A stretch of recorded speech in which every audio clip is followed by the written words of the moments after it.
त्र्यक्षं चक्रपिनाकसाभयवरान् बिभ्राणमर्कच्छविम् छत्रीभूतफणीन्द्रमिन्दुधवलं लक्ष्मी नृसिंहं भजे।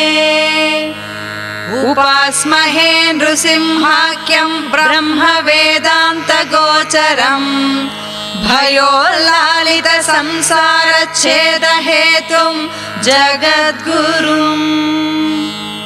पराशर उवाच मन्त्रज्ञानक्रियायोगसारभूतैश्च नामभिः ब्रह्मणा संस्तुतो विष्णुः सहस्रं तद्ब्रवीम्यहम्। ब्रह्म उवाच ॐ नमो नारसिंहाय वज्रदंश्राय वज्रिणे वज्रदेहाय वज्राय नमः।